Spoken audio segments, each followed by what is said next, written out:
Welcome to tonight's Renewable Energy and Sustainable Living presentation brought to you by Maria, the Mid-Atlantic Renewable Energy Association. Maria is a 501c3 nonprofit grassroots organization made up of volunteers dedicated to educating and engaging the public and advocating for renewable energy production, energy efficiency, and sustainable living. We encourage you to listen, ask questions, experiment with what you learn, and help others become more sustainable. I'm Phil Jones, tonight's host. This is our 7th meeting for this year. We will be back the last Tuesday of each month through October to continue our presentations on renewable energy and sustainable living.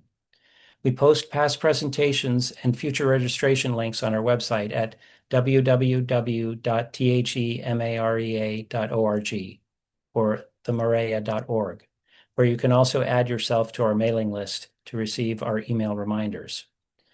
Before we start tonight's presentation, we wanted to let you know that next month on Tuesday, August 26th, Rodale Institute Chief Scientist Andrew Smith will present research results exploring the links between soil and human health.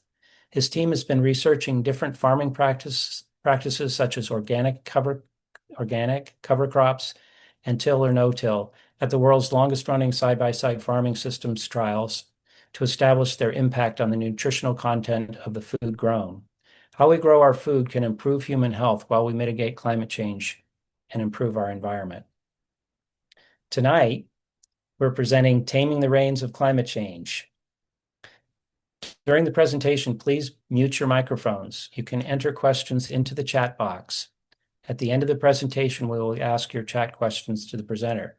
Tonight's presentation will be recorded.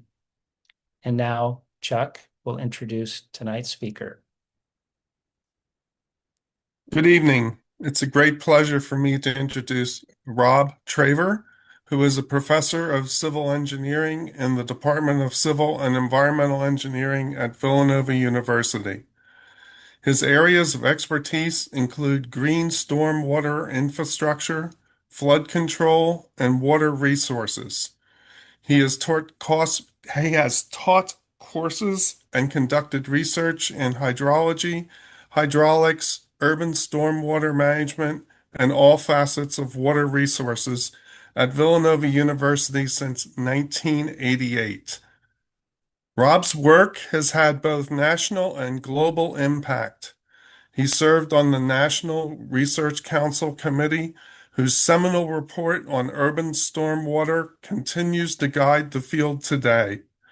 He contributed to the investigation of the causes of the failure of the New Orleans hurricane protection systems and engineering response following Hurricane Katrina. A fellow of the American Society of Civil Engineers and a diplomat of the American Academy of Water Resources Engineers. Rob has helped shape public policy and state regulations through his partnerships with PennDOT and the Pennsylvania Department of Environmental Protection, as well as numerous other agencies. He has also helped unite water professionals from government, industry, and academia as the founder and director of the Villanova Urban Stormwater Partnership and founder of the biennial Pennsylvania Stormwater Management Symposium. Rob has a bachelor's in science and civil engineering from Virginia Military Institute, a master's in civil engineering from Villanova, and a PhD from Penn State. It's a wonderful honor to welcome Rob to Maria. Rob, the floor is yours. Thank you, Charles. That was one of the nicest introductions I've had for a long time. I appreciate you listening to me. I guess I should explain this picture a little bit. Father Peter, about 15 years ago, decided he wanted to do a publicity picture for the Villanova magazine. So it had me out in January on a porous concrete site pouring water over my head for the picture. So I thought that was a little bit of amusing. And I also want to thank, whoop, why is that? Wrong things. Okay, never mind. There we go. There we go.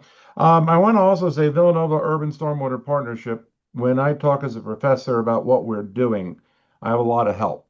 We have groups that are basically geotechnical engineers, environmental engineers, water resources engineers, environmental engineers, some people from mechanical engineering looking at sensors and all sorts of toys, people on computer science and artificial intelligence, people looking at the social aspects of it and how it affects humans. And I could go on and on. And obviously, we can't cover all that tonight, and I'm not going to try. Uh, I want to laugh a little bit is I got some great questions. So I got some questions that basically talked about flood challenges and opportunities, provide improved resilience. And that's basically a lot of what we're doing. We look at resilience and sustainability of systems in the green infrastructure, as we call it. And we'll get into that a little bit. What can we do? Climate change is obviously a big issue. What are you investigating that looks promising? A lot of that we'll talk about tonight. The impact of runoff and stormwater and the quality of the Delaware and Chesapeake Bay estuaries. Yes, and of course, we would like to hear about what we're doing on campus for the Living Laboratory. I do want to say, however, taming rainfall, after working on Katrina for a couple years, looking at the top picture is water coming over a levee. The levee actually survived that was the bottom right is from the Ninth Ward where you see the houses that's tossed around. And the bottom left is a levee that was overtopped, and you can see it starting to erode in the Plaquemines area of New Orleans. And of course, Ida in 2021, we had a lot of rain. I love this picture of this waterfront living, of this apartment. Oops, of this apartment. I don't want to do that. Sorry about that. There's a apartment complex here. I'm not sure why give me 1 second to fix this. There we go. The waterfront living is a very appropriate sign. I don't know if they realized they were really going to have water in the first floor of their apartment complex by the Schuylkill River. And it's one of the few times I've been able to take a picture with good light for flooding because most of the rainfall came from much higher up in the watershed. It wasn't raining at the time where the flooding hit in some of the areas of Philadelphia.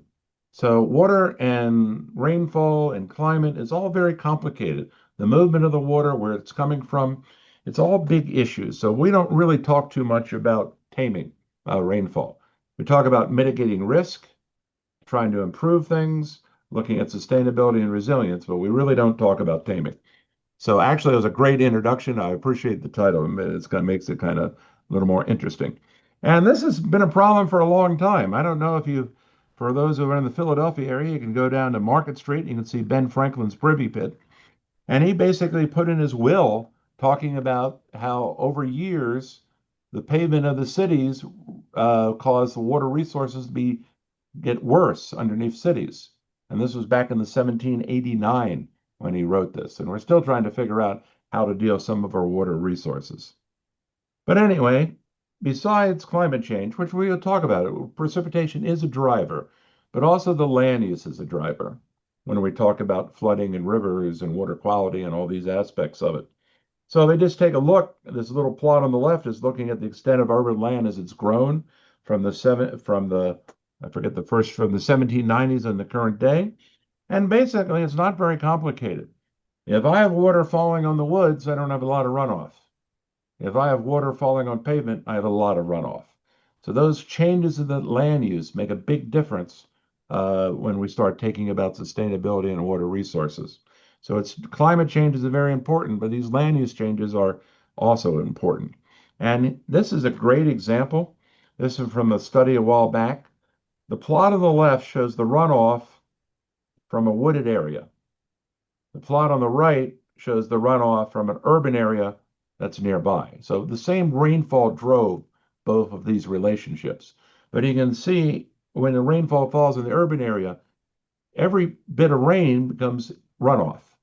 And that's a big problem. Instead of the first inch kind of disappearing into the soil, we get all the runoff coming off. It comes faster and is much higher peaks. And so basically, I just think this is a great example of trying to understand how how the mechanisms when we start looking at rainfall and what it does when it runs off into our streams and rivers. So Philadelphia also has a lot of problem that a lot of other places had. Besides Ben Franklin's privy pits, they had a lot of privy pits all over the place. And you can imagine the city of Philadelphia is pretty big in colonial times in the 1800s.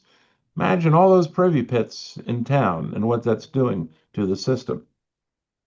So what do? They started taking a look. If you look at Philadelphia, it had a lot of streams. It was a very elevated city. It was up and down, a lot of topography changes. But if I look now, there's not many streams in Philadelphia. Why is that? Where did all the streams go? Well, they made them sewers. They took a lot of the streams, they bricked them over and created sewers. And they did that for water, for public health. So you wouldn't have all the issues from all the bugs coming in from the sewage into the system. So they bricked them over and they made them into what we call combined sewers or combined sewer. And basically, if you look at this old map of Philadelphia, this is from the early 1900s, you can see all those combined sewers. They're still there. They're still in operation. Now, back during World War II, it was so bad on the Delaware that the sewage was stripping the paint off the ships they were building.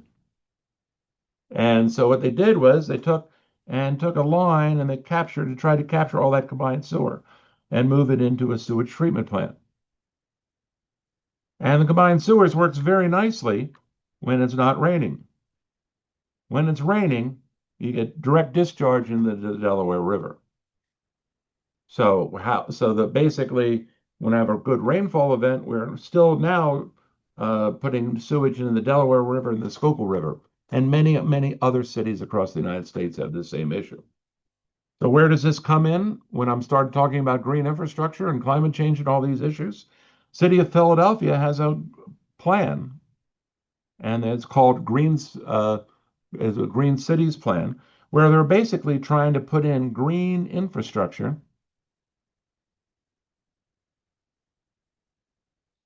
to reduce the volume.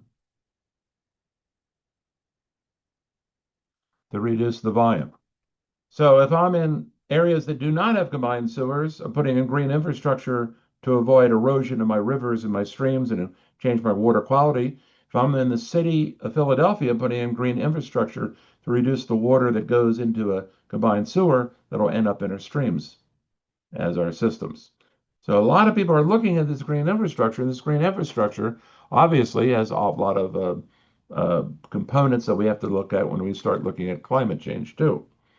So what do I mean by green infrastructure? I'm looking at we're trying to take advantage of a natural processes. Behind me, that's a rain garden. We'll talk about that a little bit, where water will come in, soak into the ground, evaporate out, and get removed from the surface water. I'm sure you've looked at green roofs, especially if you're looking at energy, because that's also work well with solar panels and systems like that. Wetlands would be considered a green infrastructure. Porous pavement, where the water can go through the pavement because it goes into the soil, is also considered a green approach. So there's a lot of them out there. And we started looking at how to design these. So one of the things you look at design in rainfalls, you've heard about the 100-year storm, right? And that's a really bad name. It should be the 1% storm, because that's the 1% storm that the 1% probability of a storm that can be exceeded in any year. So that's about 7 inches around here. So we have a 1% chance that we're going to have over 7 inches of rain. If you hear a 2-year storm, it's 1 over 2. That's a 50% chance of being exceeded in a year. And that's about 3.5 inches. So as an engineer in stormwater, are we looking at design? It depends upon what I'm designing for. If I'm designing for water quality, I'm going to design for a smaller amount because most rains are smaller in size. We don't have too many 7.5-inch rains.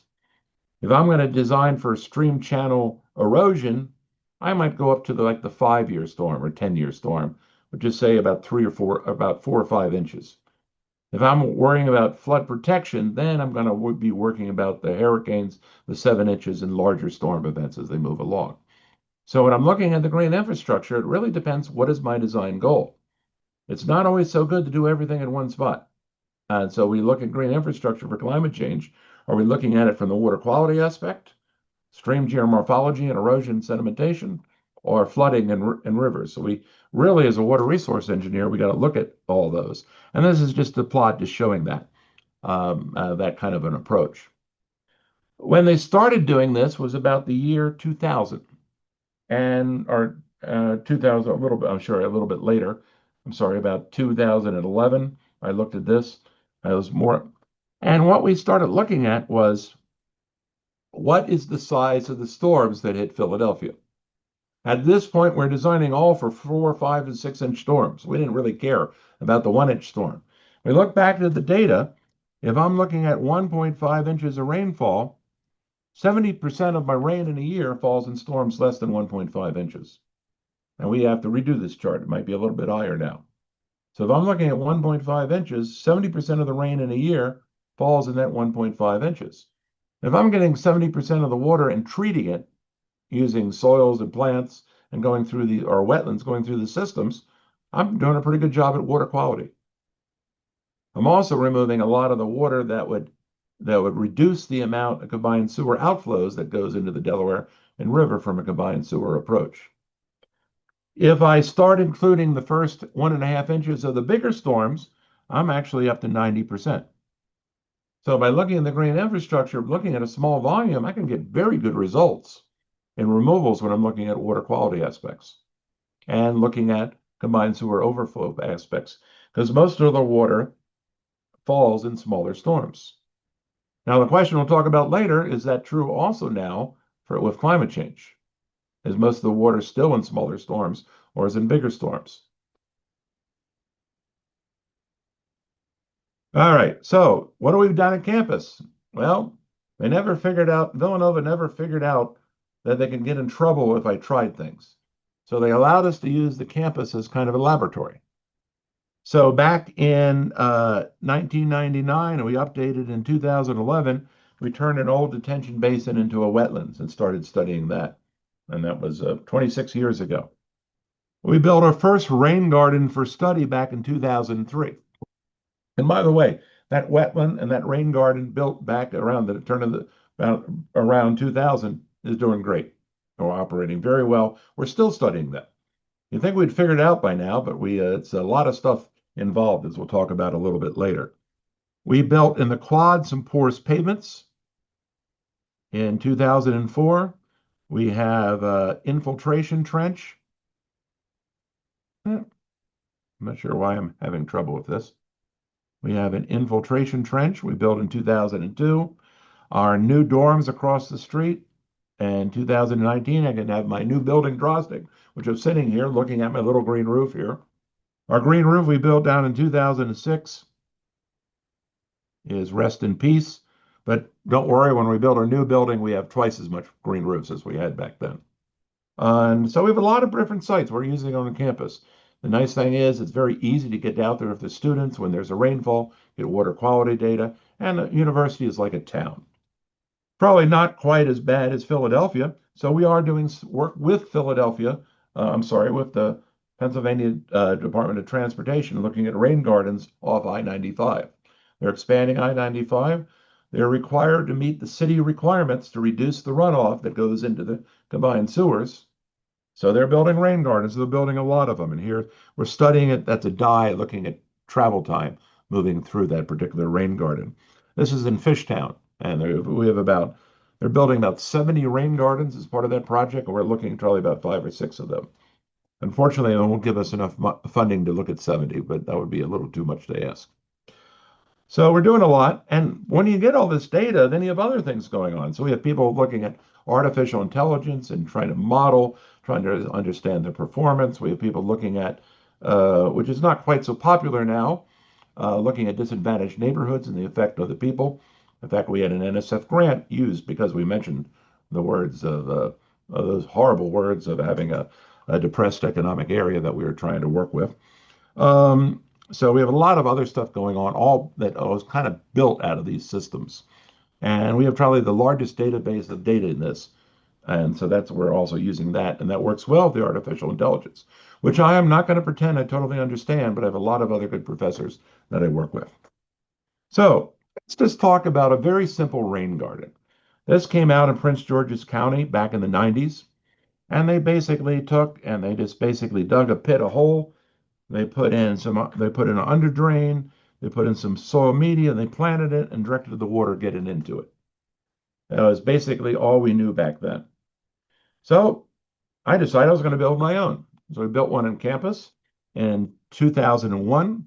So it's 24 years old. My students had a birthday party for it a couple years ago when it turned old enough to drink.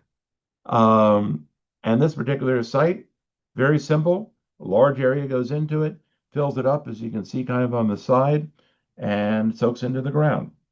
So studying this, we've studied this now. The instrumentation was installed in 2003. We're 22 years. We just had a PhD coming out of new information I'll show you on this particular site. One of the most interesting things about this site is it works as well as the day it was built. And there's a lot of these sites that have failed. So the question is, why does it work? Why do the other sites fail? Lots of room for engineering research. During construction, one of the big reasons it works is we built it from the side. So the bottom of this rain garden is where water soaks into the ground. So there is nothing that compacted that soil, and it was kept nice and loose.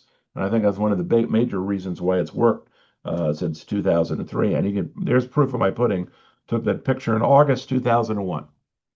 So basically, so that's been an experimental site. One of the things looking at it is looking at the rainfall intensities. And sure enough, we can find most of the rainfall intensities are in the shorter duration, and most of them are fairly low amounts, which is good. So it backed up our thought process that most of the rainfall is in smaller volumes coming into this site for the design. I don't have to design for 7 inches of rain to make a site like this effective. If I design it for 1.5 inches, I'm getting 90% of the water that's coming off that watershed, and I'm treating it. So that's pretty darn off in the impervious surface. That's pretty good for as a design.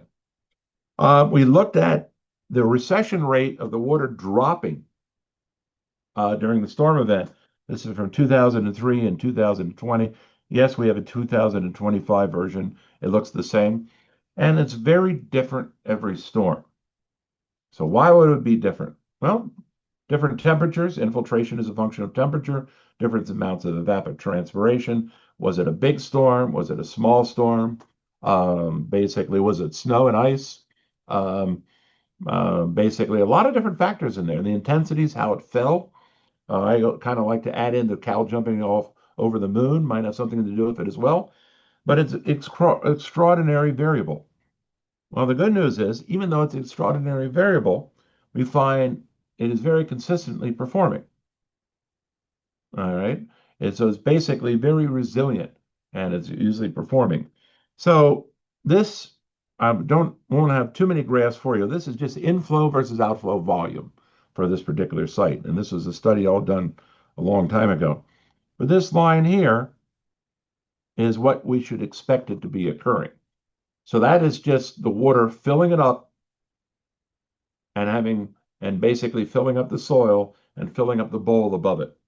And what we started to see is we have a lot of events where it exceeded that design parameters at the time. So at the time we figured out we're going to figure out the bowl above the sand, we're going to fill up the sandy soil, and that's what our design. And we find out it's a lot better than that.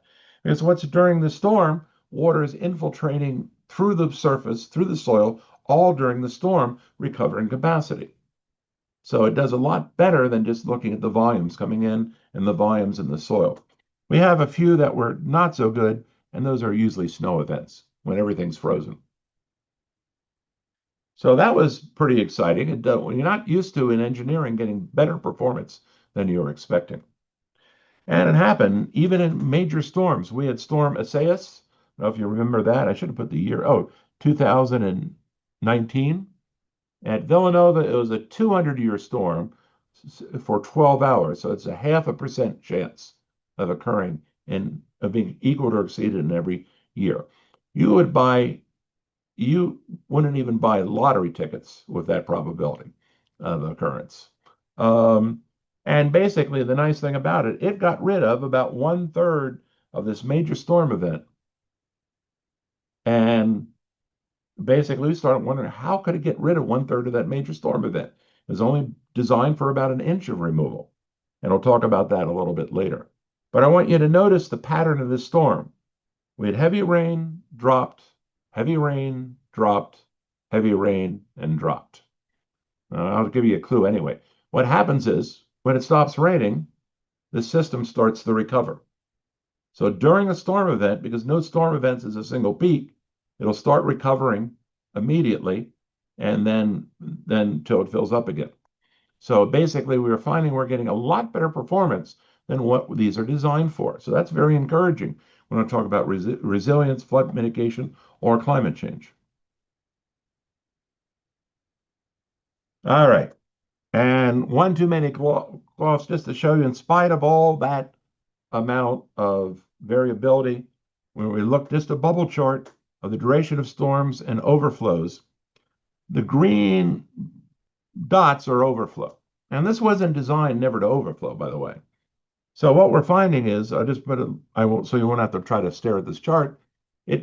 We found out when we look at every storm over many, many years, it's performing much better than it was designed to do. And so that's kind of encouraging. So that also leads us now, how do we design to take advantage of this situation? How do we design to match that performance? And that's one thing we've been working on. We'll talk about a little bit later. Okay, we can also go through and get all sorts of plans, and this was a pot was just looked at, was looking at where is all the water going? How much is it going into the atmosphere? How much is going evapotranspiration? How much is it going into the soil? How much is it going in runoff over on a yearly basis? And that's important because one thing we found is a lot of the water we get rid of gets into that soil, then comes out as evapotranspiration. So if we have a ½ inch of rain, we don't see any change in the groundwater table. It's actually going in the soil and coming back up through the plants. It really takes significant rain for it to go all the way down to the groundwater table. And that is important because when we talk about the water quality aspects for surface water and groundwater, we have to know the volume is the driver. So that's so we're able to do a lot on campus with things like this.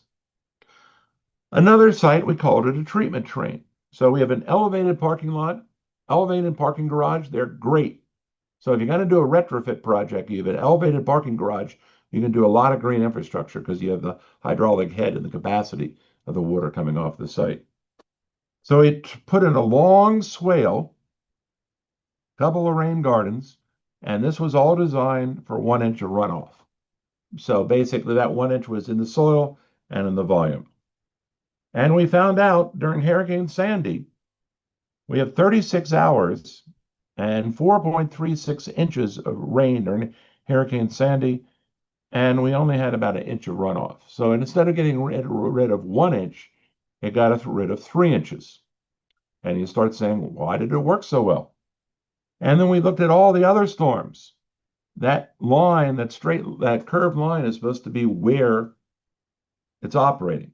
And we're finding it's operating much better. And it turns out, if I have a long swale, I have a long footprint. That long footprint allows for more infiltration during the storm event. So we found it just by configuration. If I look at a little rain garden like this, or look along a long swale like this, that footprint has a lot to do with performance.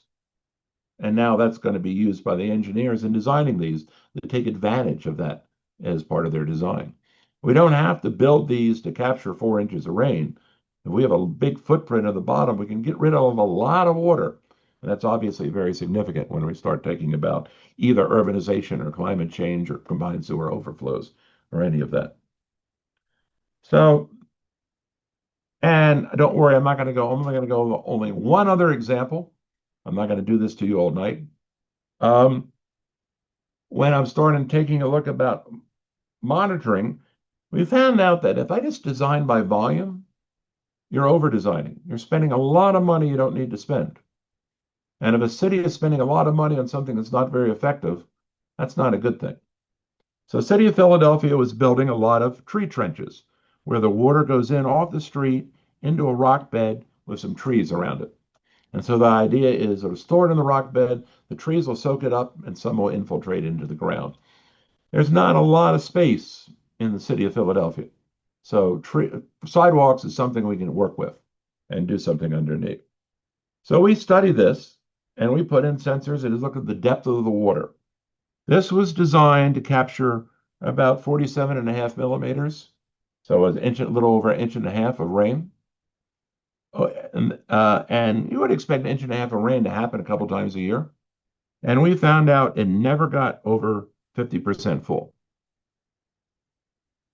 And that was because it infiltrated so fast into the system, the water never rose. So they built it twice as big as they needed to. And what's bad about that, you might say, oh, we got extra capacity in case of a major rain. But that's very inefficient of capacity because it's not going to be very effective except once in 100 years. So basically, if you're looking at water quality and combined sewer overflows, it'd be much better to build two of these half full than one of these full.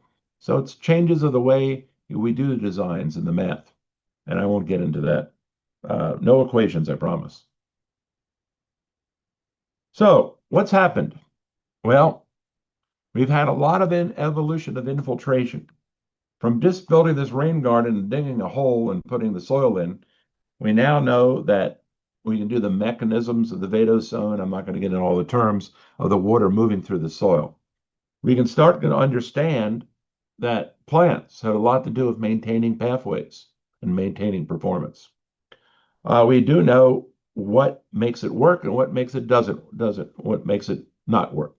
So if you walk on this thing all the time, or you're working and your heavy equipment is on it during construction, it's probably not going to work. It's going to be sealed.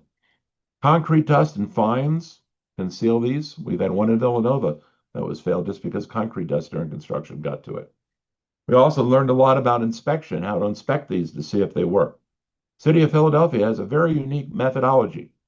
They open up the fire hydrant, throw the water in. If it disappears, it's working. Makes sense? If you have a good plant selection and their growth, it's probably working. If you have a lot of wetland plants, you're in trouble because this is supposed to be dry between storm events. All right, so we've learned a lot from infiltration and how that is applied and why that would be applied by climate change. Now we can take any changes we expect in the rainfall patterns and climate change and put them into my system. And we'll talk a little bit more about that as we move along. So we've changed this from just putting in a little rain garden into a whole mechanism of how to build, inspect, maintain these type of systems. We've also had evolution of evapotranspiration, and we've started learning how important evapotranspiration is to the process. Now, do you think you get a lot of evapotranspiration when it's been raining all day? No, but you get evapotranspiration after the event, and that's very important for basically recovering capacity before the next storm. We really don't have back-to-back storms, even though people seem to think we should be designing for them. We usually find that in the Philadelphia area, you probably have about 7 days before you have significant storms. So I'd have to have a major storm and another major storm, and those are really one storm, not two storms anyway. So the importance of plants and evapotranspiration is very important. And I have had to learn a lot about plants and learn that I have to call a landscape architect to help me. And I see a clapping there. It must be a landscape architect or a plant lover there. But it's so we find out that basically in some of our sites in Philadelphia, 4 or 5 days that site is ready for ready and empty again for the next storm event. And frankly, even if a storm event happens, it's probably not going to be large enough to overtop the system. So we find that, so this is also something we've learned a lot that's been very helpful as we move through. Okay, so the design and resilience, we have to look about the management of the configuration, the big footprint, as I mentioned on the bottom, the evapotranspiration and the soil properties. Climate is always number one, we haven't talked about. Rainfall runoff capture, we have to make sure the water gets there. You would think that would be easy, right? That's one of the biggest problems we've seen is water doesn't even get to where it's supposed to go. Media, water quality issues, we're not going to talk about, but the media has a lot to do with water quality issues. Of course, now we're dealing with microplastics, PFAS, a lot of different things in the news. Some of these will work well. Salts go right through it, but salts go right through everything. So we got some issues of source control. There is a 6 ppq, I believe it's the name, comes off the tires that will affect salmon. Not a big issue in Delaware River for salmon, but a big issue in California, Oregon, and Washington State, obviously. And so stormwater management by itself can't do everything. And I also say stormwater management by itself is also not the same as flood control. It works together with it, but designing a major floods and levees and things like that, that's not really basically, or land use decisions, I should say, that's not really an issue. That's in stormwater as much as in the flooding, though we're very related and the fields do work together. And regulation. We designed a regulation. If the regulations aren't good, our designs are not going to be good. And that is an issue we're still dealing with. So, stormwater regulatory drivers. EPA was created in 1970, combined sewers, major studies. 1972, Hurricane Agnes hit this area. I remember I was at that was, well, 7 to 10 inches of rain in the Philadelphia region.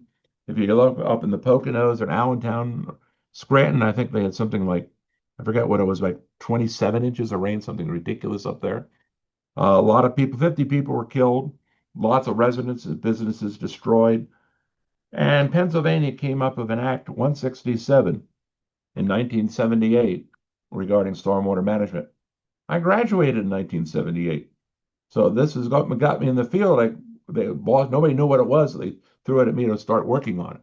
And I'm still working on it today, where Act 167 is an act Pennsylvania has for stormwater management and planning. 2000s, we have the non-point discharge elimination system phase 2, which started really taking a look at it really was trying to take a look at non-point source pollution and not just the pipes. Pennsylvania passed a comprehensive stormwater management policy in 2001. Guess what? The Democrats and Republicans found that anybody who lived near a river wanted good water quality and no flooding. It's amazing. So it wasn't a political issue at that time. And so that's when they started taking a look at the green infrastructure. And the 2006 was the last Pennsylvania Stormwater Manual. 2026, Pennsylvania. Villanova is writing the next one and trying to update it after 20 years of advancements. In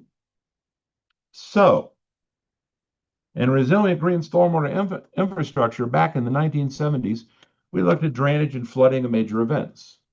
Now we're looking at drainage and flooding. We're looking at base flow and recharge. We're looking at stream channel geomorphology, water quality, surface and ground, sustainability, air quality even, getting into resilience and climate change. Under-resourced communities, I guess I got to get rid of that one now. That's apparently no longer a problem. And biodiversity, a lot of different issues. That was a little sarcasm there. Basically, we're doing a lot. Our tools only halfway change, so we're still changing our tools. And a lot of our research is in how to address these things in a new fashion. And it's amazing how many engineers don't want to change. I figure I'm old enough, and if I'm willing to change, they should be willing to change too. At least my students better, or they're going to be in trouble. And looking at new methods to really understand and target what's happening with these type of systems. So Pennsylvania DEP in 2006 looks at for water quality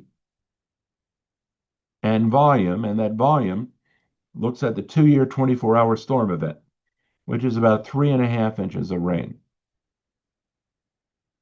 3.5 inches of rain in this area. So all new construction has got to have that 3.5 inches look like it did before construction, is basically the bottom line. 3.5 inches, I only probably need a 1.5 for water quality. That other 2 inches is for geomorphology, rivers, and erosion of properties. That's what it's really for. So you don't need 3.5 inches for water quality, but you need an inch, 1.5 inches for the water quality, and then a little bit more to cut down from the stream channel geomorphology. And then you have the flood control after that. And basically, the practice has been, as it was in the 70s, 60s, 50s, 80s, and 90s, is we're going to take and create a design storm that looks like this 3.5 inches with a big peak in the center to be really safe, is what the design storm has been. And that has not changed. And you'll see I do not like the way the design storms are happening. So here's an example. This orange is the design storm using our current statistics, what is being used for design for a 2-year storm. This is an actual storm, what they really look like down here. They're not the same thing. The design storm, unfortunately, is representing the probability and statistics from a lot of different storms, for thunderstorms, different types of frontal events coming through, hurricanes, dribbles, and it all puts it into the same statistical bucket. And also, when I put all that design storm in the center, what I'm doing is all these areas here where I had rain and dropped and rain and dropped, there's a recovery factor going on. This is making it much too large. This is why that infiltration trench was so big. So this design storm is not good when I'm looking at water quality or geomorphology because it's not representing green infrastructure. So it makes it easier to put in more structural devices. It needs bigger devices. And so it really cuts down on the opportunities we have for targeting with green infrastructure in smaller sites and smaller areas. This, for an example, I had rows of solar panels. This is what it would be used for looking at the runoff from that solar panel before it went back under the ground as we start moving across. The design storm was designed for catastrophic failure. I don't consider a rain garden failure catastrophic. There's no life, limb, no property, no death coming along from that. So what are we doing about it? We're trying to change the way we do the design in the new stormwater manual. If you still want to do the old way, if you're stuck in the mud, or if you want to start applying some of the continuous simulation tools, running through 20 years of data in the design instead of looking at one mythical 24-hour storm. So we're trying to do that and change some of the tools that we deal with. And that might be too esoteric. Here's an example of what I mean. Here is Ida. So if I take a look at this, here is the 5-minute peak. This is the 15-minute peak. This would be the 30-minute peak, and that would be the 60-minute peak from that storm. If I put them all on top of each other, it's going to be much, much exaggerated. So that's not the way storms work. So we actually have a lot of people looking at this right now, trying to take a look at, for an example, thunderstorms are very short duration. Do we ever have a 24-hour thunderstorm? But they have a very high intensity. So we want to design for the storms we're actually getting. So that's a big change of what we're trying to get through in some of the research at Villanova.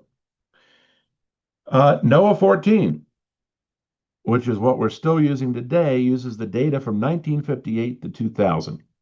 And I can go in here and they call it intensity, duration, frequency curve. I can look up at 24 hours for the 2-year storm, and it's about 3.22 inches. And then I apply it to that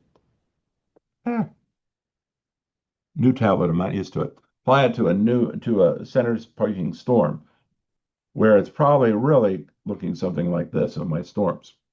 So, do you think if we're using data from 2000, it's up to date? No. We found a lot. We can really take a look at the last 20 or 30 years. We're getting more rainfall. And so it's not up to date.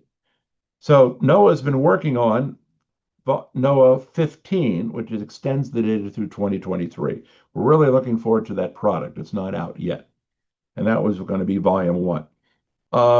That is greatly needed. It's still being worked on today. I'm not sure what the due date is, hopefully in the next year or two. NOAA was also going to be working on volume 2, which projected the rainfall through the year 2100 for climate change reasons. That apparently there's no longer any funding for that project. So we're going to do the data up to what we have at least today, but it's not looking forward to the future of the design. I don't know about the solar industry or the fuel industry or the energy, I should say, power industry. I don't look at designing for today. I'd look at design for the next 20 or 30 years. So this is a problem for us, and it's going to be causing a lot of issues. For one thing, it's going to make designs more expensive because we're very uncertain. So there's going to be all sorts of safety factors put in. So this was very disappointing that this was been canceled recently. And we can look, there is a lot of groups out there that have data. Like, for an example, my total annual precipitation in the Chesapeake Bay watershed If I'm looking right here in Philadelphia, this one from 1901 to 2021, it looks like it's going up somewhere between 4 and 8% for the annual rainfall. Well, the annual rainfall is helpful, but we also have problems. We really want to look at a single event. What has happened? Is our 1-inch storms now going to be 1.5-inch storms? The good thing about green infrastructure is it doesn't rain all the time, right? So if I have 10 1-inch storms now, and we're going to go to 15 1-inch storms, it's probably going to work fine because it's just going to be hitting in a period where it didn't rain before. So those are things we are trying to look at. It's very hard to take a look at how the amount of storms and the time period of the storms is going to be coming in. So as I said, if we get 10 or 12 1-inch storms right now, and that goes to 15, should work fine because those are all designed for 1-inch storms. And that second, and those extra 5 1-inch storms are going to be in periods where it didn't rain previously or it was a half-inch of rain. Now, when you get up to the 2-inch storms, it might be a little bigger, might be a little more of a challenge. But, luckily we're designing for this design curve, design storm, which is so over-designed that it's not an issue because it's still, we have enough safety factor built in. We are trying to put in for right now that we have to do some multipliers by the rainstorm event when we're doing the future design in our manual for Pennsylvania. So we're trying to take into account for this, some of this, but we definitely need more information and data about how to do it. So it's not enough. The annual precipitation is helpful, but we really want to take a look at we want to look at the more, what happens? Do I have more 1-inch storms, more 2-inch storms? That's actually more important to us, and that really hasn't been figured out yet. All right, there are some charts of Marissa that gets into the change, but I'm going to jump ahead a little bit. Average air temperature increases in the Chesapeake Bay. That's going to be a big deal. Different plant selections from our rain gardens. Obviously, different air conditioning settings at home, I guess, or energy uses, I would have put it this way. Other issues of temperature, actually, temperature increases infiltration, increases evapotranspiration. So some of these sites might work better because of the heavier temperatures. And that's things we have not yet teased out, but we still got to work on. Okay, I already mentioned this. I'm just going to skip ahead. I promised to get through. I got about 2 or 3 minutes, Charles. I'll hit that 50-minute mark, so we have plenty of time for questions. So back to resilience, we need to reflect on all these aspects of design. And these are all new since basically in the last 15 years. And we don't usually in engineering have a new area that we can work at. So it's been very exciting. I usually say the first 15 years of my career were boring. The last 15 have been exciting as we start looking at some of these issues. So what should we also look at? Well, placement, livability of the systems is important. This is a house in Maryland, and that is built for stormwater regulations. How long do you think that's going to be before that's filled in and tamped down? That's ridiculous. Nobody's going to want that in front of their house. We have to be smart about how we design. And part of that might be accentuated by the tools that I said to make these too big. This is a site near my house. So during the rain, water is supposed to go down and go into this rain garden. I know a lot of you are not engineers, but let me explain something. Water does not turn left while going downhill. So what happens in this rain garden, water goes right through into this inlet and none of it actually reaches the rain garden. It's the only rain-starved rain garden I've ever run into. And this has been this way since the last 20 years since I lived in my house and walked past this on the way to my Chinese restaurant to get takeout. And so again, we're still not smart. We still haven't made the whole transition against just looking at major storm events and designing for this. And this is a battle we're working on still in the research as well. We find some underperforming SMPs, and these were all finals during the construction. One on the left was at I-95. The one on the right was at Villanova and our new dorms. We found these 2 areas did not infiltrate. So what do? We poured water into them, tested them, and then we found we can just put some holes in the ground with some sand columns and got them back into operation. One in Villanova was built over a 40-year-old parking lot. It was all paved. So once we dug through a couple feet through that, it works fine. But if you don't have the inspection and maintenance, these aren't resilient. They're not going to work unless we have that inspection and maintenance component. And that's an aspect that's very difficult. Nobody wants to do that in the stormwater areas. We're even looking at redesigning things like the I-95, the water was coming out from the elevated highway into a bank of rocks and it's eroded it out, and all that soil sealed that systems. So we built something where we're coming down, it's going down these steps and trying to get rid of the sediments and the pollutants and most of those steps. So then only in a major storm event does it even hit the bowl underneath. So I'm looking at new ways of designing things, um, and that's what is exciting. What is also exciting is our pool of students. We have a bunch of students from all over the world, all persuasions. We all work together.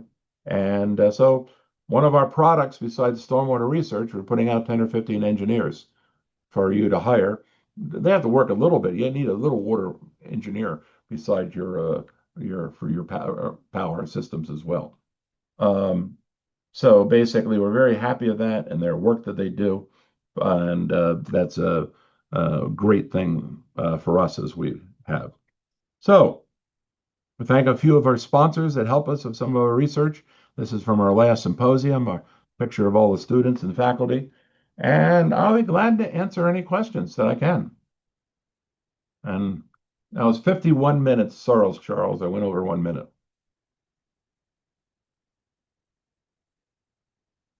It was wonderful, Bob. It's really wonderful. We do have some questions.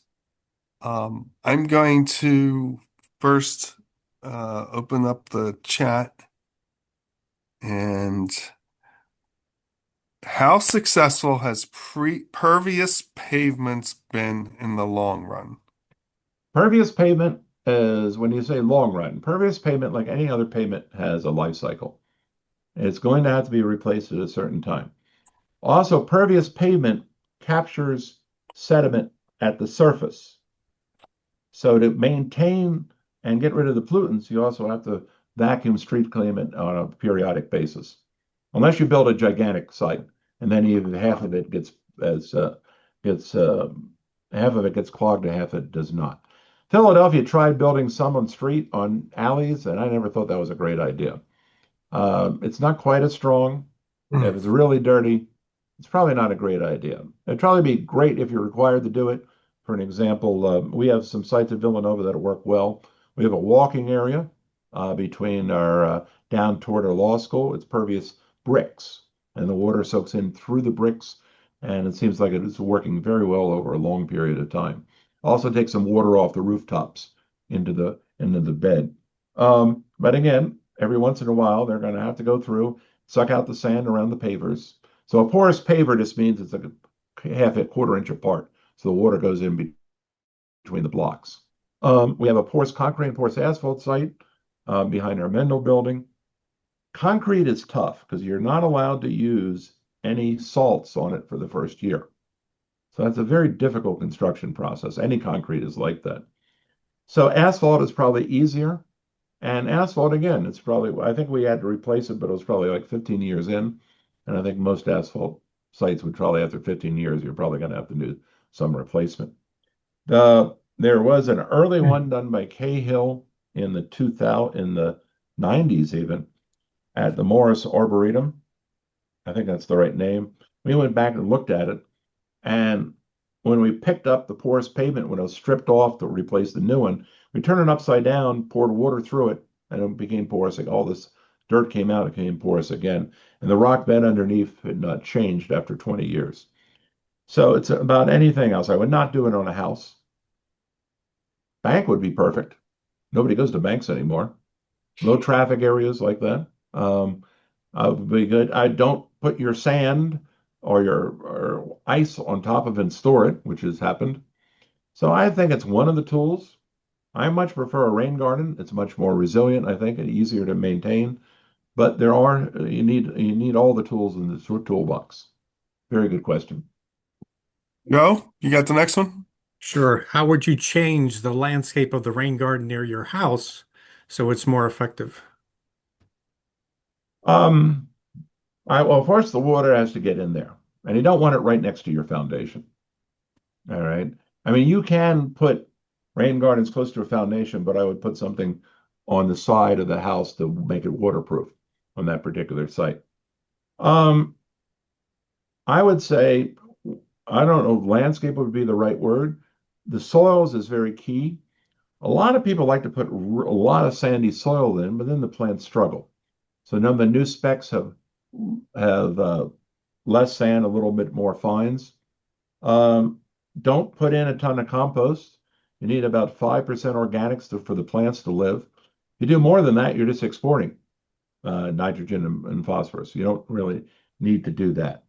I think I want to try to put in yeah, I would talk to somebody who knows what they're talking about plant selection. Grasses do very well. Pretty plants don't always do well. Bushes do great. Trees do great. Our bushes and we never planted a tree; it came by itself. Our bushes in a rain garden we built 20 years ago are doing fine. Grasses seem to work very well. From a maintenance aspect, all we do is cut the grasses once a year and rake it out in January or February. That's all the maintenance we've ever done. Um, so I think that's the best part that I would do. I'm not sure. Hopefully that answered you. Okay. Can I follow up, Rob, with that? Is there a Sure. reference to what type of percentages of the different soil components would make a good Yeah. rain garden that someone could go to learn more? Yeah, you can probably go to you can try the Draft Pennsylvania Stormwater Manual. It's on DEP's website. You can go to Penn State. They're pretty good in their group up there. Uh, I go a lot to Minnesota. They have a lot of information online. That's very helpful for rain gardens. Thank you. The next question is residence or storm design projects a reality as an aspect of climate justice for the urban or rural poor? Not sure I totally understand, but I mean, basically, there have been tons of studies where the poorer areas don't have near as many street trees, which increases temperature and reduces visibility. Um, in the I-95 project, where we built rain gardens down in Fishtown, what was grass embankment is now a little bit of a forest.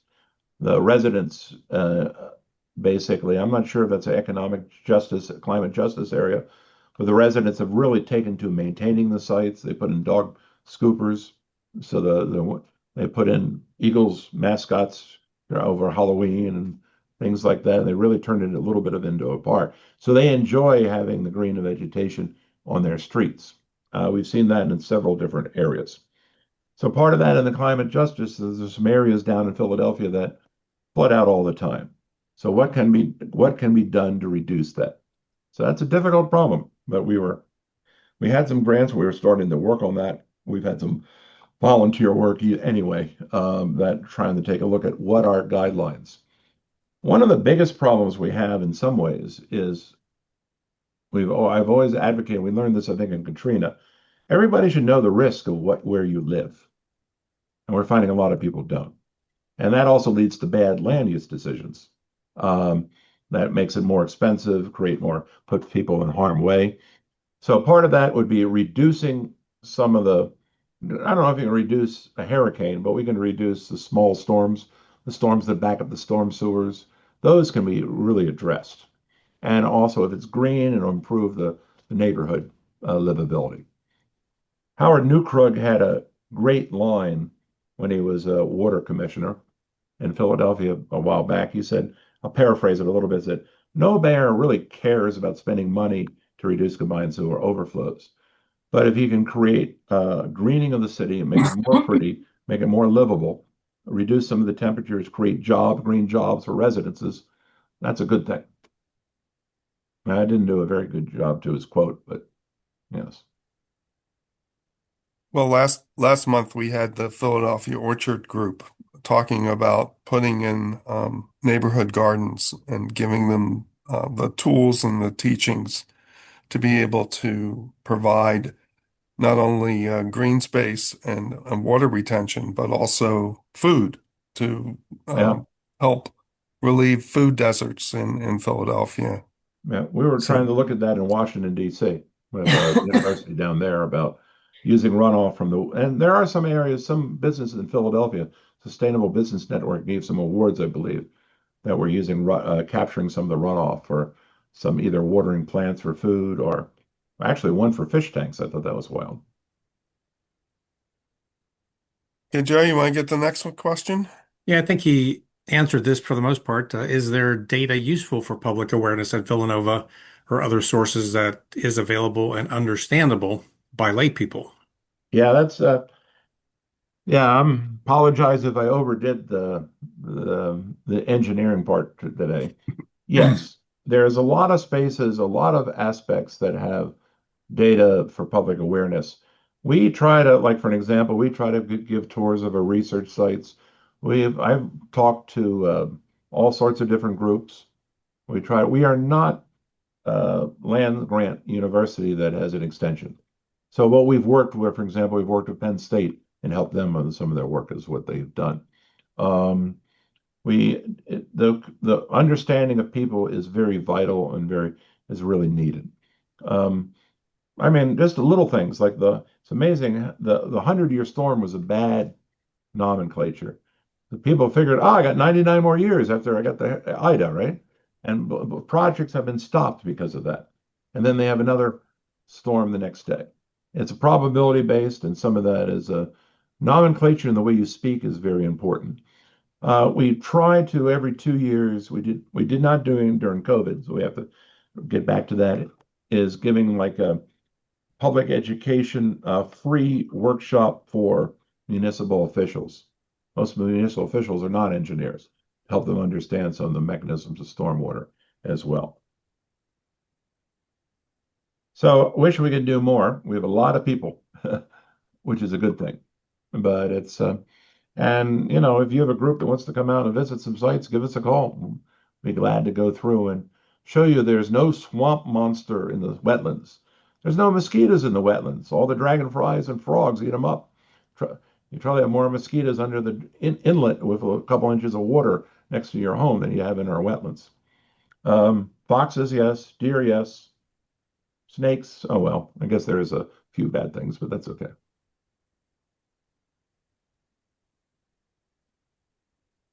Next question is, can you put drainage under parking lots in a way that wouldn't ruin the foundation of the lot? Yeah, happens all the time. Yeah, I mean, basically, you, frankly, I want to use the stone in the parking lot as a mechanism for getting rid of water. Most porous pavements have rock beds that spreads out, and the water goes through the rock beds. We very rarely have foundation issues for that, as long as it's just designed correctly. You might have but yeah, I mean, basically, pipes should be able to go through. You have to make sure the pipes aren't going to settle. You have to make sure they're sealed if you don't want the water to go underneath the base. Frankly, I want the water to go into the base. I've actually seen it used for pump storage system, or for where you put the water back into the ground to cool it off. Because it's amazing how hot the water will go in through a porous pavement and then go down 3 or 4 feet of rock. It's very cool by the time it hits the bottom. So there's a project for you, Charles. Maybe we can get Villanova to build one of those.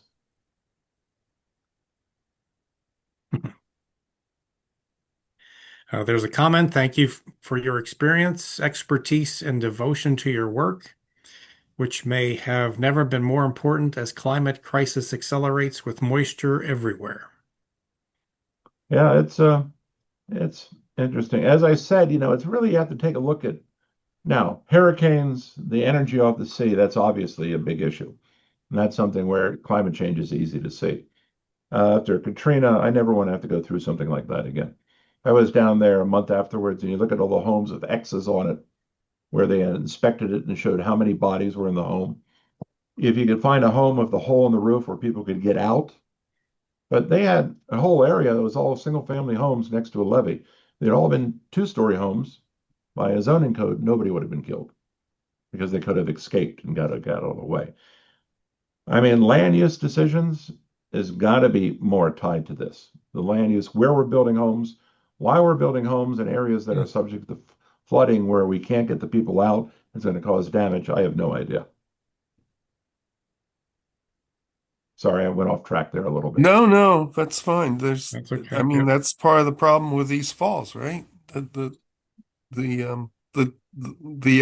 area is just very, very prone to water damage. Yeah. We Uh, can do a lot. We can't do everything, unfortunately. There's always a bigger storm that we have to deal with. So one of the interesting comments down in Katrina was taking a look at what can you do? Maybe you can build more evacuation routes so people can get out easier. That was, I mean, if you go, New Orleans, not easy to get in and out. It's not that many roads. So it's just not building a bigger levee. There's a lot of other issues that you can do. Better evacuation, better warning systems, um, using school buses to get people out of the areas. You know, a lot of building homes that were basically they actually have windows you can put in your basement. The water can come in and come out, but maybe it won't knock down the house. So there's a lot of interesting approaches. so the next question is their design work on winter storm management, ice and snow.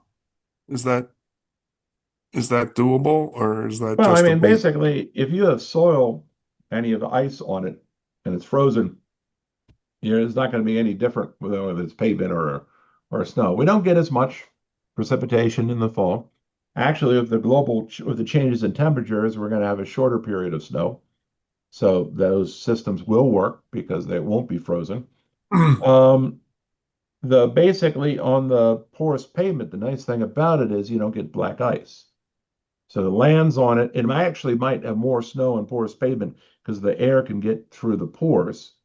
Might have more snow earlier, but when it melts, it goes back down, so you don't have the black ice. So that's a significant savings. You shouldn't have to use near as much of the snow melt chemicals. The biggest problem, frankly, is the snow melt chemicals. Nothing stops them. We, underneath a rain garden, we can see a plume of salts. In a rain or a stormwater wetland, we see salts that have come in through many, many months, and they're still there in May and June. They're still within the systems, and they're not good for the plants or the plant selections. Um, However, we also just take a look underneath a grass lawn. We see a lot of salts because the snow plows have thrown the snow up on the lawn, and that's also going in. So salt is something that is an issue, and it's something everybody's worried about. But I'm not sure if it's a stormwater issue or a usage issue. interesting? Yes. So for, you want to get the next one, Joe? Sure. So from your presentation, you mentioned the use of the extra pressurized runoff from elevated parking is an advantage. Does it allow it to be transported further, or is there an other advantage? Yeah, that's basically it. You can direct it. So, for an example, we built two of our projects off of parking garages. You use to take the water systems off the garage and bring it down, and you can kind of direct it anywhere you want to. And you can build in a rain garden. We put an infiltration trench with a filter ahead of it because there's a lot of stuff coming off parking garages. Uh, or you don't have to. You can pick how much area you want to get into a site, and it's just the water flows downhill, right? And so it's basically an easier way. You can almost put the water from anywhere from a parking garage, you can almost direct it anywhere you want to treat it. Okay, so I'll take the advantage of asking a question, Rob. Uh-oh. The global warming, warm air holds more water than cold air. We seem to be having higher moisture content and more severe winter, not winter, but just storm events. You know, tornadoes, thunderstorms, hurricanes. Seems like we're having more water falling from those events as we warm our planet. Uh, so you want to know if I agree with you? Yes. Well, I'm not a climate scientist. I deal with it after it hits the ground, and I can deal with the statistics. But everything you said makes sense to me. I mean, So it, adiabatic processes of the water, some of them, there's a lot of stuff that's involved in this. Like Houston, a couple of years ago, they had like 26 inches where the hurricane stood over the town. And every time it went around, the winds went back over the water, replenished itself. So it never starved of water. Most hurricanes, by the time they get up over the land, are going to slowly lose their water because they're not replenishing as they move forward. So that one was a case where the hurricane just sat there. Whether that is due to climate change or just a bad day, I have no idea, and I can't answer that. But I Okay. do know that the process is if there's more water available, it will increase the amount of rains that we have. We Right. are seeing, if I just look at Villanova in the last 30 years, our last 25 years of data from that site, we can see the differences in the amount of rainfall that we have in a year. But we have dry years and we have wet years. So how much we actually attribute to that versus other things is very hard for me because I am not a professionally in that area. But it's from everything I've read, everything I understand, it's definitely a cause and effect relationship. You're muted, Charles. There's a follow-up question on the parking lot. How would you modify that parking lot outlet to get the runoff into the rain garden? So that's where the rain garden isn't getting the water. So, I mean, I basically have a parking deck, and there's probably already an inlet structure in that parking deck, right? So, what I would do is, and here's my rain garden, I would kind of figure out what area do I want to capture. And the nice thing is, all the pipes are usually visible. So I can go through and replumb the pipes to get what I want to that particular site. I probably don't want the whole parking garage going into a tiny rain garden, but I might want to take a part of it. I might want to say that this particular area would I be coming think, down through, might have to repipe it and coming down into that rain garden. Rob, I may Or, have misread this question. oh, They're talking about the parking lot outlet. oh, the The parking lot. parking lot. Oh, I think it's the yeah, example you I got gave you. near your home. Yes. I'm not going to go back to it, but let me.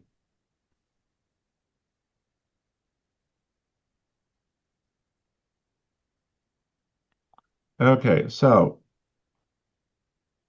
you need to have, so this is the curb cut here. So this is the where I want the water to go. You need to have a little steeper side slope for it to come in. And then you can also do a lot of configurations where basically I might even do something like have the road side of the road go like this, so the water will be forced into that particular rain garden and something like that. So the Mhm. side slope is very important, and also the configuration.